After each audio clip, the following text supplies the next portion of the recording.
ชีวิตของเรามันต้องการความสงบชีวิตของเราปรารถนาความสงบความสงบเป็นสิ่งที่มีค่าความสงบเป็นสิ่งอันประเสริฐจิตของเรามันปรารถนาความสงบเท่านั้นเพราะความสงบจะทำให้กายวาจาใจของเรา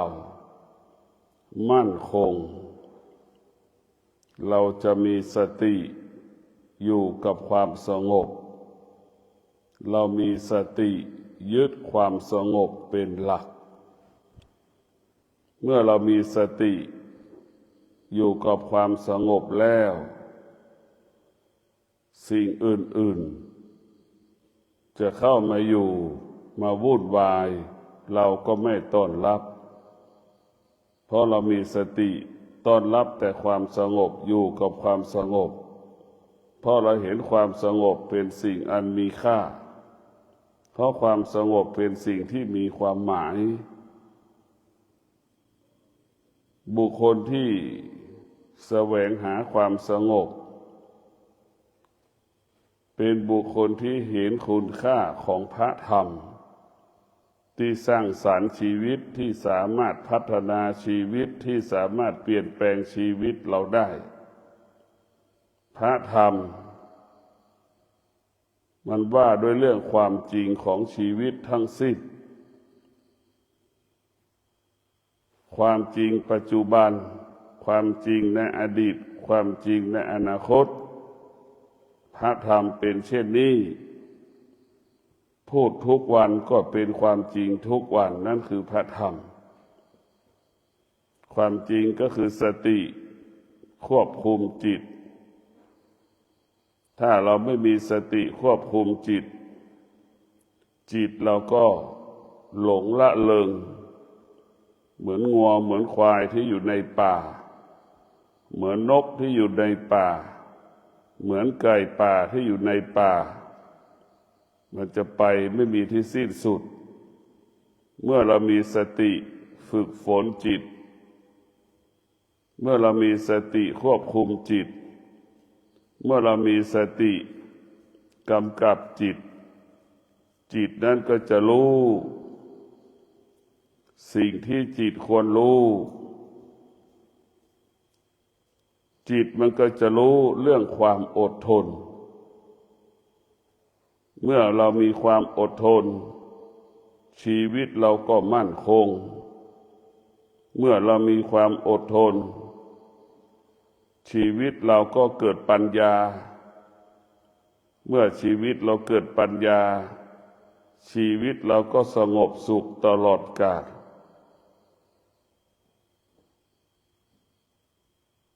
จิตของเราชีวิตของเรานั้นมันไม่ได้ต้องการสิ่งอื่นๆดังที่เราคิดเราจะสังเกตพิจารณาดูตอนที่มันไม่มีตอนที่มันไม่เป็นจริงเราคิดว่ามันจะเป็นจริงเช่นเราแต่งงานเราคิดว่าแต่งงานแล้วจะเป็นอย่างนั้นเป็นอย่างนี้พอเราแต่งงานแล้วมันก็ไม่ใช่คิดว่าแต่งงานแล้วมีลูกจะเป็นอย่างนั้นอย่างนี้พอเรามีลูกแล้วมันก็ไม่ใช่เนี่ยตอนมันไม่จริงเราคิดว่ามันจริงพอเป็นจริงๆมันก็ไม่จริงนี่มันหลอกเราไปตลอดเวลาภาษาพระว่ากิเลสมันหลอกเราหลอกให้เราหลงหลอกให้เราหลงทางให้เราเดินพอเราไปถึงที่สุดแล้วก็มีแต่ความว่างเปล่าเหมือนคนแก่คิดว่าเกษียณอายุแล้วจะมีความสุขพอเกษียณแล้วมันก็ไม่ใช่คิดว่าเกษียณแล้วไม่ต้องทำงานแล้วจะมีความสุขมันก็ไม่ใช่สิ่งที่มันใช่ก็คือปัญญา เราจะแก่หรือเราจะหนุ่มเมื่อเรามีปัญญาและเราจะสุขตลอดเวลาเราจะสงบตลอดเวลาถ้าเราขาดปัญญาแม้กระทั่งหนุ่มเราก็ผิดปกติแก่ก็ผิดปกติ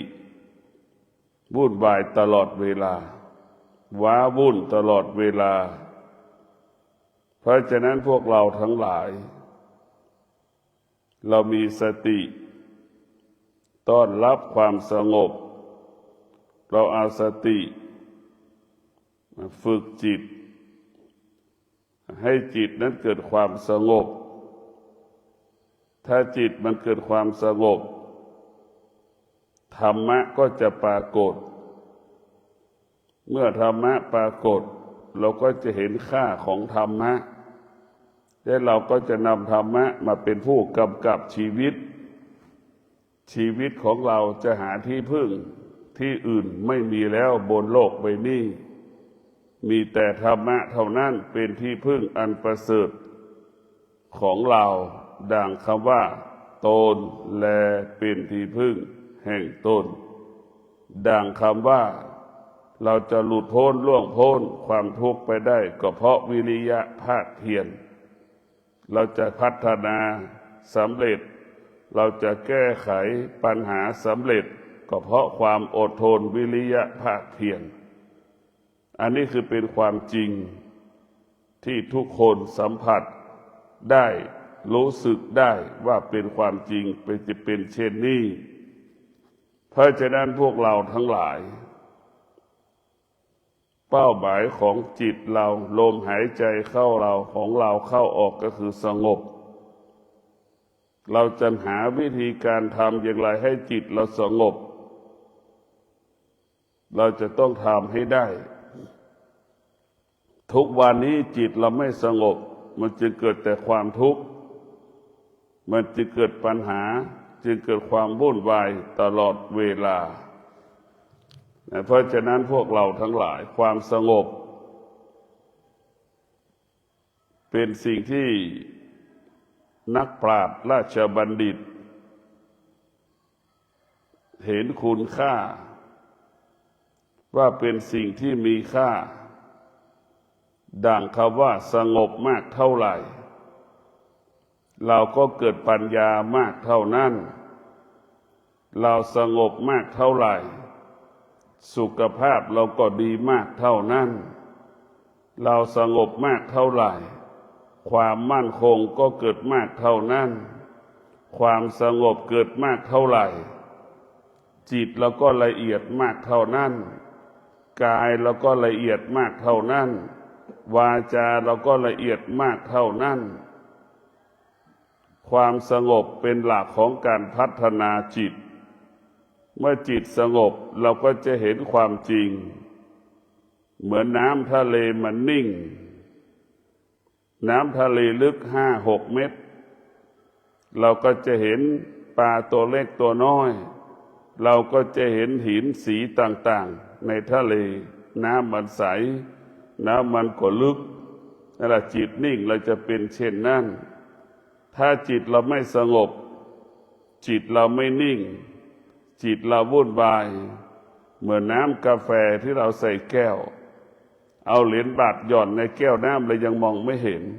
นั่นแหละจิตที่มันไม่สงบมันวุ่นวายมันขุ่นมัวมันจะมองไม่เห็นอะไรสักอย่างนึกดูทุกคนก็สัมผัสได้น้ำกาแฟ1 แก้ว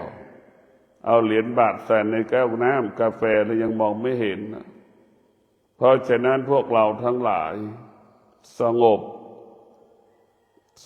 เท่านั้นเป้าหมายของจิตเรากายวาจาใจของเราต้องสงบมันจะมาสงบมันต้องมีสติเมื่อมีสติเราจะต้องมีความอดทนเช่นเรามีสติเช่นยุงมันมากัดเรามีสัจจะแล้วเราจะไม่ทำลายยุงที่มันกัดผิวหนังดูดเลือดเราจะเป็นต้องมีความอดทนไปควบคุมความเจ็บที่มันเกิดขึ้นที่ยุงมันกำลังกินเลือดเราดูดเลือดเรา เรามีสติแล้วก็รู้และมีความอดทนเราก็ชนะความเจ็บปวดไปได้ที่สุดจิตเราก็ชนะกายเราก็ชนะเกิดความสงบเรามีสติรู้เมื่อเรามีสติเมื่อเรามีสมาธิแล้วความเจ็บปวดมันจะไม่เกิดเหมือนยุงมันจะบินมาเกาะกายเรามาจิกเอาเลือดเรานี่เราก็ดูมันได้สบายแต่ความเจ็บปวดมันไม่มีเพราะว่าเราสมาธินี่ก็ทำให้เราเกิดความป้องกันความเจ็บปวดถ้ามีสมาธิแล้วสมาธิก็จะหยุดยั้งความเจ็บปวดนั้นได้หลักของเราก็คือสงบตื่นมาทุกเช้าต้องจิตเราสงบทำงานก็ให้จิตเราสงบดำเนินชีวิตปฏิบัติหน้าที่แต่ละเวลาก็ต้องสงบเมื่อมันสงบมันก็ไม่ผิดพลาดเมื่อมันสงบมันก็ทำงานสำเร็จที่ไม่สำเร็จเพราะไม่สงบเมื่อไม่สงบมันก็ทำงานผิดพลาดตาเห็นรูปก็ผิดพลาดหูสัมผัสกับเสียงก็ผิดพลาดเราไปฆ่าไม่ได้เมื่อตาเมื่อหูของเรามีสมาธิหูของเราก็จะขยายผลการรับรู้ของเสียงนั้นได้เหมือนคำว่าหูทิพย์นั่นแหละฟังเสียงสัตว์ได้ฟังเสียงนกเสียงหมาเสียงวัวควายได้หมดที่มันร้องเรียกว่าหูทิพย์หูทิพย์ก็คือหูที่ไม่มีปัญญามันจะฟังเสียงนกรู้เรื่องเพราะฉะนั้นพวกเราทั้งหลายธรรมะของพระพุทธเจ้ามันว่าด้วยเรื่องความจริงที่อยู่เหนือชีวิตเช่นความอดทนมันเป็นความจริงที่อยู่เหนือชีวิตเป็นความจริงที่ควบคุมชีวิตทุกชีวิตเมื่อมีธรรมะแล้วเดินถึงจุดหมายเป้าหมายของเราเช่นเรามีความอดทนเราจะชนะอุปสรรคปัญหาที่กีดขวางกั้นเราจะสำเร็จมันจะช้าก็ช่างจะไวก็ช่างเราจะต้องแก้ปัญหาที่มันขวางกั้นกีดขวางชีวิตเราได้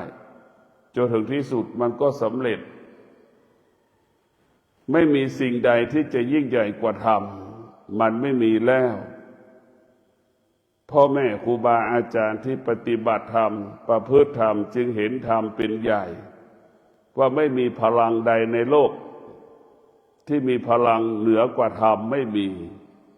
มีแต่พลังของธรรมะของพระพุทธเจ้าเป็นพลังที่ยิ่งใหญ่เป็นพลังที่ยิ่งใหญ่เช่นความอดทนก็เป็นพลังที่ยิ่งใหญ่องค์การนาซาผลิตยานต่างๆไปสู่ดาวอังคารประสบความสำเร็จได้เพราะอาศัยความอดทนอันนี้แหละคือความอดทนเป็นพลังที่ยิ่งใหญ่เรามีความรู้แต่เราไม่มีความอดทนความรู้ก็ไม่มีค่าความรู้จะมีค่าเมื่อเรามีธรรมะเช่นเรามีความอดทนความรู้จะมีค่าความรู้มันจะมีค่าเมื่อเรามีวิริยะภาคเพียรความรู้เหมือนของที่ไม่มีชีวิตธรรมะเปรียบเสมือนของที่มีชีวิตเราจะมีค่าก็เมื่อเรามีธรรมะชีวิตละไร้ค่าเมื่อเราไม่มีธรรมะนี่มันเป็นความจริงของมันคุณค่าของคนอยู่ที่มีคุณค่าของคนอยู่ที่ธรรมะ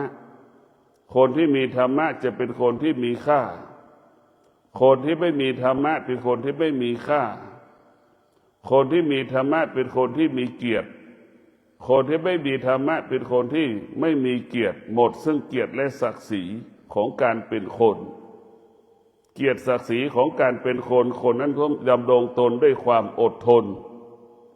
ความอดทนจึงประกาศความยิ่งใหญ่ดังเช่นสมเด็จพระนเรศวรมหาราชปกป้องแผ่นดินกำจัดผู้คิดร้ายต่อแผ่นดินจนถึงที่สุดสมเด็จพระนเรศวรก็ชนะศัตรูหมู่มารเป็นที่ประจักษ์แก่คนทั้งประเทศก็เพราะความอดทนเป็นผู้ประกาศความดีงาม ของสมเด็จพระนเรศวรมหาราชความอดทนเป็นผู้ประกาศความดีงามของสมเด็จพระเจ้าตากสินมหาราชกอบกู้ประเทศชาติจึงเกิดคำว่าชนะสำเร็จได้เพราะความอดทนเพราะฉะนั้นพวกเราทั้งหลายกระบี่จะเป็นทองคำดาบจะเป็นทองคำแต่ถ้าคนถือดาบเป็นทองคำก็ดีกระบี่ทองคำก็ดีคนถือดาบไม่มีสมาธิดาบนั้นก็ไร้ค่าไม่มีความหมายเพราะฉะนั้นพวกเราทั้งหลายคุณค่าของธรรมก็คือคุณค่าของคนคนจะมีคุณค่าก็คือคนที่มีธรรมะดำรงตนด้วยธรรมะจึงเป็นที่ยอมรับของคนทุกคนดังพ่อแม่ดำรงตนด้วยธรรมะดำรงตนด้วยศีลเป็นที่เคารพรักของลูกอันนี้แหละคือธรรมะธรรมะของพระพุทธเจ้าว่าธรรมรักษาธรรมความดีรักษาความดีความดีส่งเสริมความดี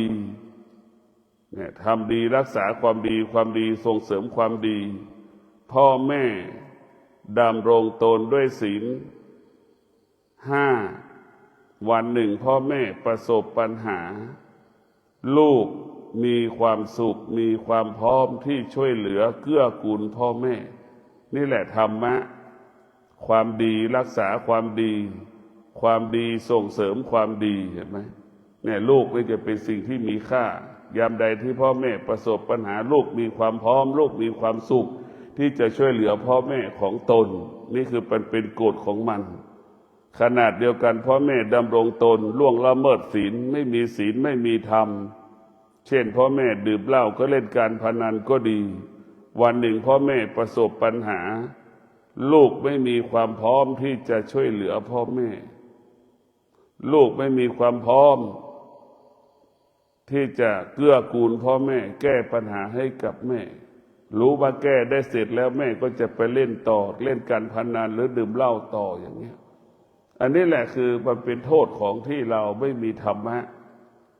พ่อแม่ครูบาอาจารย์ธรรมรักษาธรรมธรรมนั้นจะรักษาธรรม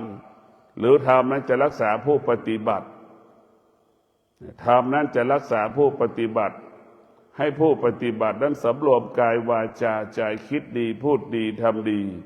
คิดดีพูดดีต้องประกอบไปด้วยศีลสมาธิปัญญาคิดทุกครั้งต้องประกอบไปด้วยศีลพูดทุกครั้งต้องประกอบไปด้วยสมาธิกระทำทุกครั้งต้องประกอบไปด้วยปัญญาจึงเกิดคำว่าความดีงามจึงเกิดคำว่าความงอกงามแก่มหาชนแก่สาธารณชนสาธารณชนจึงยอมรับยกย่องสรรเสริญบุคคลที่มีปัญญาหรือมีธรรมะเท่านั้นเพราะฉะนั้นธรรมะของพระพุทธเจ้าเนี่ยมันว่าด้วยเรื่องความจริงทั้งสิ้นความธรรมะของพระพุทธเจ้ามันไม่ใช่เรื่องของศาสนามันเป็นเรื่องของคนทุกคนใครก็ช่างดำรงตนมาด้วยหลักของความจริงแล้วนั่นแหละคือธรรมะทั้งสิ้นธรรมะของพระพุทธเจ้ามันอยู่ในร่างกายของเราอยู่ในจิตใจของเราธรรมะของพระพุทธเจ้าให้เราเข้าถึงคำว่าสุขที่แท้จริงก็คือความสงบสุขที่แท้จริงคือความสงบอันที่แท้จริงเราไม่ได้ต้องการความสุขอันที่แท้จริงจิตมันต้องการความสงบความสุขเป็นเรื่องของกิเลสความสงบเป็นเรื่องที่อยู่เหนือกิเลสความสงบเป็นเรื่องที่เหนือกิเลสหรือกิเลสมีน้อยความสงบก็เปรียบเสมือนน้ำที่เราดื่มมันจะเป็นเช่นนั้นมันสะอาดไม่มีเชื้อโรคฆ่าเชื้อหมดถ้าความสุขก็เหมือนน้ำที่ไม่ได้กรองมันจะมีเชื้อโรคเพราะฉะนั้นพวกเราต้องพิจารณาความสุขกับความสงบย่อมแตกต่างกันความสุขนี่มันจะวุ่นวายความสงบนี่มันจะไม่วุ่นวาย ก็อยากให้พวกเราได้มีสติพิจารณาว่าธรรมะของพระพุทธเจ้าเป็นที่พึ่งของโลกเป็นที่พึ่งของชาวโลกตนแลเป็นที่พึ่งแห่งตนไม่มีใครแก่พร้อมกับเราไม่มีใครตายพร้อมกับเราเพราะฉะนั้นเราต้องมีธรรมะเท่านั้นระหว่างที่มันแก่มันเจ็บมันตายเราต้องมีธรรมะมีสติรู้เรามีสติรู้มีธรรมะเรามีสติรู้เมื่อเรามีสติรู้แล้วเราก็ระหว่างที่มันจะแก่จะเจ็บเราก็จะมีสติบำเพ็ญเพียรทำความดีบำเพ็ญเพียรทำความดีดำรงตนด้วยศีลดำรงตนด้วยสมาธิดำรงตนด้วยปัญญาเนี่ยความสะสมมันก็เกิดขึ้นแล้วความดีก็สะสม1 แต้ม2 แต้ม3 แต้มมันสะสมให้กับชีวิตของเรามันจะสะสมเหมือนน้ำสะสมความเย็นจนเป็นเม็ดน้ำแข็งจนเป็นก้อนน้ำแข็งนั่นแหละจะเป็นนั่นแหละคือมันสะสมความดีจะเป็นเช่นนั้นพวกเราทั้งหลายจิตของเรามันต้องการความสงบเรามีสติที่จะอดทนมีสติที่จะวิริยะภาคเพียรที่จะทำให้จิตเราสงบเราต้องมีสติอยู่กับความอดทนมีสติกับวิริยะภาคเพียรเหมือนเราถังเหมือนชาวไร่ไถนากว่านาจะไถนาเสร็จก็ต้องใช้ความอดทนใช้วิริยะภาคเพียรจึงเกิดคำว่าสำเร็จเกิดคำว่าความสุขจนถึงที่สุดแล้วไถแล้วหว่านเม็ดข้าวต้นข้าวใหญ่เกี่ยวข้าวนั่นแหละคือความสุขความสำเร็จมันจะเกิดขึ้นได้เช่นนั้นเพราะฉะนั้นพวกเราต้องอยู่กับปัจจุบันเท่านั้นไม่ให้ยึดในอดีตไม่ให้คิดถึงอนาคตให้อยู่กับปัจจุบันก็คือลมหายใจเข้าอยู่รู้ลมหายใจออกให้เรามีสติรู้เรื่องกายเรามีสติรู้เรื่องใจทำไมมันหงุดหงิดง่ายทำไมมันไม่พอใจง่ายทำไมเราหลับตาไม่ได้เราต้องตั้งคำถามเราจะหลับตาเนี่ยผิวตาเปลือกตามันหลับแต่ลูกตามันไม่หลับมันไม่ยอมรับมันปฏิเสธใช่ไหมเปลือกตาเนี่ยเราหลับมันบังคับมันได้แต่ลูกตามันก็ยังทำงานมันอึดอัดกระวนกระวายอยู่นั่นเนี่ยมันต้องหาค้นหาความจริงทำไมมันเป็นเช่นนั้นเราจะต้องทำยังไงให้ลูกตาเหมือนเราขังไก่ในสุ่มน่ะลูกตาเราก็เหมือนไก่มันกระวนกระวายกระสับกระส่ายเห็นไหมมันไม่ยอมสงบลูกตามันไม่สงบเหมือนไก่ที่อยู่ในสุ่มไก่ถึงแม้เราจะหลับตาก็ช่างแต่ลูกตามันไม่หลับตามันไม่นิ่งตามันไม่สงบนี่เราก็เห็นสังเกตได้ว่าตาเราก็เหมือนจิตเปลือกตาเราก็เหมือนที่เราไม่มีธรรมะขาดความอดทนมันจะวุ่นวายอย่างนั้นเราควบคุมไม่ได้เราสังเกตได้การที่หลับตาเนี่ยมันใช้แรงง่ายๆนะหลับมันง่ายแต่ลูกตามันปฏิเสธเหมือนเราเอาสัตว์ไปขังในสุ่มที่ขังมันไม่เคยขังสัตว์เราไปขังสัตว์ตัวนั้นมันก็กระวนกระวายกระสับกระส่ายวกไปวนมาวกไปวนมาเช่นเดียวกับลูกตาของเรามันไม่ยอมรับในการนั่งสมาธิมันปฏิเสธเมื่อมันปฏิเสธแล้วมันก็เกิดอาการอึดอัดหงุดหงิดมันไม่อยากนั่งพอไม่อยากนั่งมันก็ยังต้องอดทนเห็นไหมมันก็ต้องอดทนถึงแม้ไม่หลับตามันก็ต้องอดทน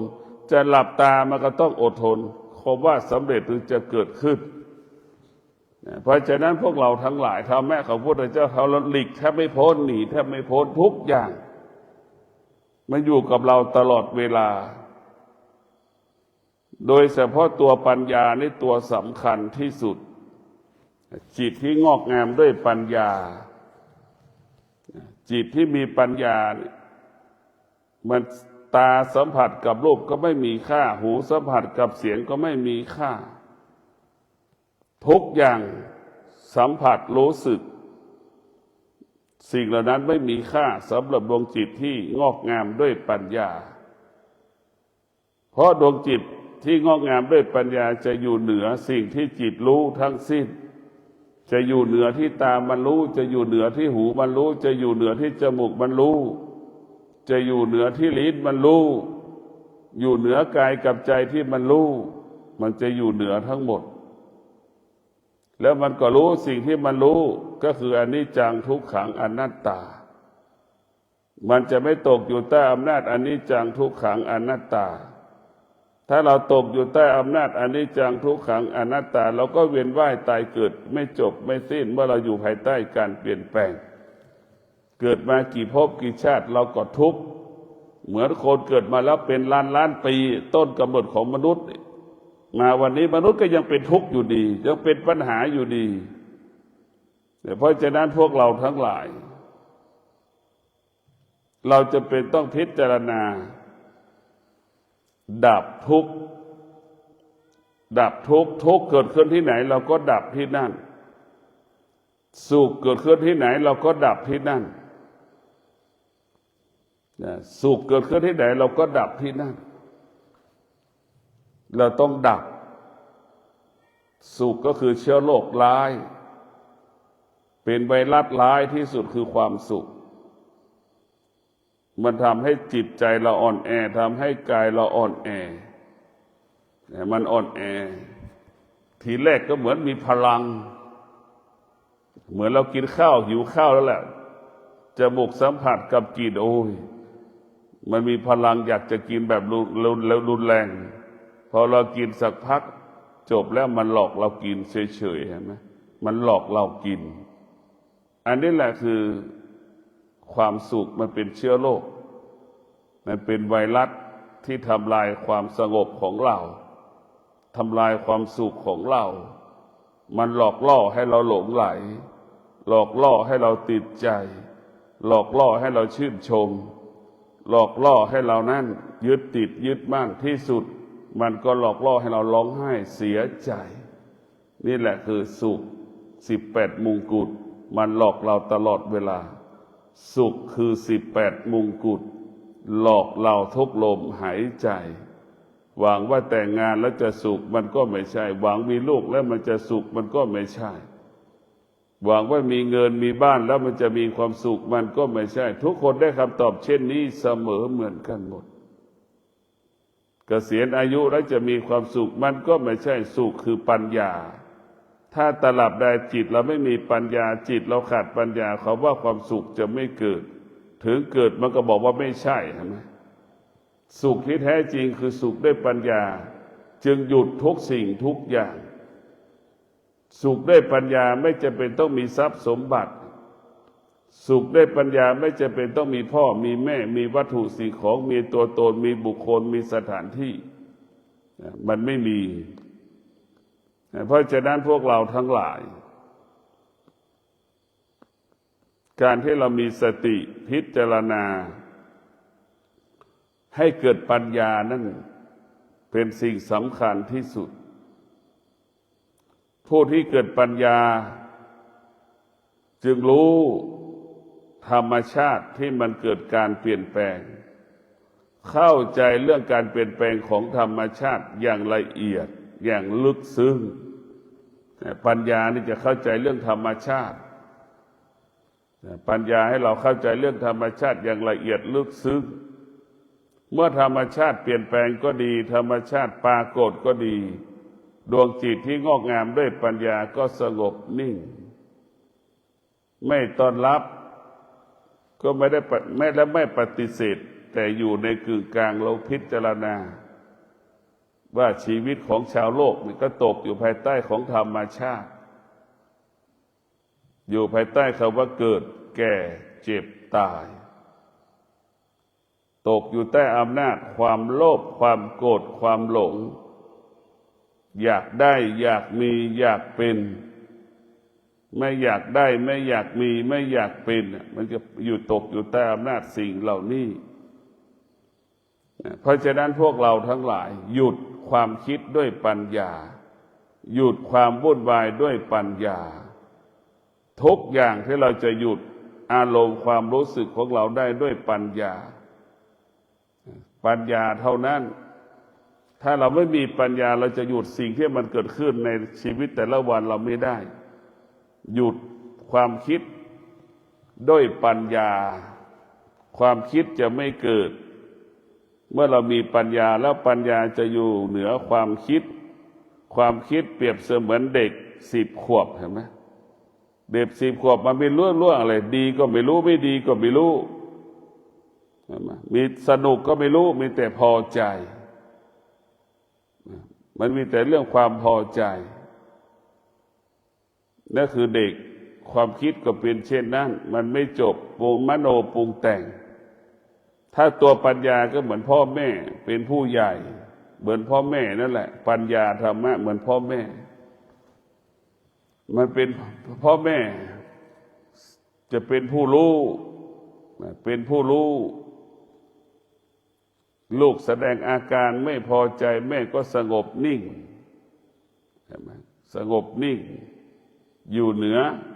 อารมณ์ของลูกอยู่เหนือกิริยาอาการที่ลูกแสดงออกนั่นแหละคือธรรมะเมื่อเรามีปัญญาเราจะมีความอดทนมันจะรู้เฉยๆไม่ตอบสนองสิ่งที่มันรู้นั่นแหละคือปัญญารู้แล้วไม่ตอบสนองสิ่งที่เรารู้เราก็อยู่เหนือสิ่งที่เรารู้เราก็ชนะสิ่งที่เรารู้สิ่งที่เรารู้ก็พ่ายแพ้เราไปสิ่งที่เรารู้ไม่มีค่า พ่อแม่ครูบาอาจารย์ก็บอกว่าเราให้ค่าสิ่งใดเราก็ทุกข์กับสิ่งนั้นเราให้ค่าสิ่งใดเราก็ทุกข์กับสิ่งนั้นถ้าเราไม่ให้ค่าจิตเราก็สงบแต่จึงฝากให้พวกเราได้พิจารณาว่าสิ่งใดที่มีค่าสิ่งนั้นจะทำให้เราเป็นทุกข์สิ่งใดที่ทำให้เราไม่ให้ค่าสิ่งใดจิตเราก็สงบตลอดกาลเวลาเพราะฉะนั้น จิตของเราต้องมีแต่ขอคำว่างมีแต่คำว่าความว่าว่างเท่านั้นถ้ามันว่างมันก็เบามันก็สบายเมื่อจิตมันว่างมันก็ไม่เกิดอาการไม่สำแดงอาการเหมือนทารกแรกเกิดมันไม่มีสิ่งใดที่จะทำให้เขากระทบกระเทือนเกิดปัญหาเป็นปัญหาการปฏิบัติธรรมการประพฤติธรรมก็คือการมีสติอยู่ที่กายมีสติควบคุมจิตสติก็เหมือนคนเลี้ยงวัวจิตเราก็เหมือนงัวเราเลี้ยงงัวถ้าคนเลี้ยงงัวขาดสติงัวก็หายตามหางัวไม่เจอหรือถูกขโมยงัวเราไปอย่างนี้ถ้าเรามีสติงัวไม่หายมีสติเราควบคุมงัวได้นั่นแหละควบคุมควายได้จิตเราถ้ามีตัวตนก็เหมือนวัวเหมือนควายสติก็เหมือนคนที่กำกับวัวควายเลี้ยงดูวัวควายนั่นแหละในสติฝึกฝนจิตสติกำกับจิตนั่นแหละจะเป็นเช่นนั้นสติเราเข้มแข็งเราก็สามารถควบคุมจิตได้เราสำคัญคืออยู่ที่สติรู้สึกตัวอยู่ตลอดเวลาคือสติสัมปชัญญะให้เรารู้สึกตัวว่าเรากำลังนั่งสมาธิระหว่างที่มานั่งสมาธิแล้วเรามีสติรู้ตลอดเวลาว่ามันเจ็บปวดมันเจ็บตรงนั้นมันเจ็บตรงนี้ก็ให้เราพิจารณาว่าความเสื่อมมันปรากฏไม่มีใครหนีความเสื่อมไปได้นี่ให้เราเข้าใจเช่นนี้ให้เรารู้เฉยๆสิ่งที่เรารู้ก็คือสิ่งที่เราไม่ควรรู้สิ่งที่เรารู้ก็คือสิ่งที่เป็นอนิจจังทุกขังอนัตตาทั้งสิ้นให้เรารู้ให้เราเข้าใจว่ามันเป็นเช่นนี้เป็นแบบนี้ให้เรารู้ให้เราเข้าถึงตัวรู้ถ้าเราเข้าถึงตัวปัญญาเราก็จะรู้ความจริงเห็นความจริงนะอย่างเสื้อผ้าที่เราใส่เนี่ยเรามีปัญญาจะใส่เสื้อผ้าตามความเป็นจริงคนที่ใส่เสื้อผ้าเพื่อสวยเพื่องามนั่นคนขาดปัญญา คนที่ใส่เสื้อผ้าเพื่อป้องกันร้อนหนาวแมลงกัดต่อยนั่นเป็นคนที่มีปัญญาเพราะว่าใส่เสื้อผ้าตามความเป็นจริงคนหนึ่งกินอาหารอร่อยอีกคนหนึ่งกินอาหารให้อิ่มเนี่ยมันก็แตกต่างอีกคนที่กินอาหารอร่อยเป็นคนที่ขาดปัญญาคนที่กินอาหารให้อิ่มคนนั้นมีปัญญามันจะเห็นเป็นเช่นนี้มันเป็นความจริงก็คือเรากินข้าวให้มันอิ่มเนี่ยอร่อยไม่มีถ้ามันหิวไม่มีคำว่าอร่อยมันจะกินทั้งหมดนี่คือที่สุดมันจะเป็นเช่นนั้นมะม่วงจะหวานจะเปรี้ยวกันแล้วแต่ไม่มีค่าไม่มีความหมายเวลามันหิวสุดๆมันก็จะกินหมดอันนี้แหละคือรู้ความจริงจิตรู้จิตจึงไม่จิตรู้จิตจึงไม่ยึดติดในสิ่งที่จิตรู้ว่าเป็นมะม่วงหวานไม่มีค่าเปรี้ยวไม่มีค่าถ้าเขาหิวที่สุดเราจะกินมันจะกินมะม่วงลูกนั้นจนหมดแต่ถ้าเราไม่หิวเราขาดปัญญาเราเข้าบนที่สุด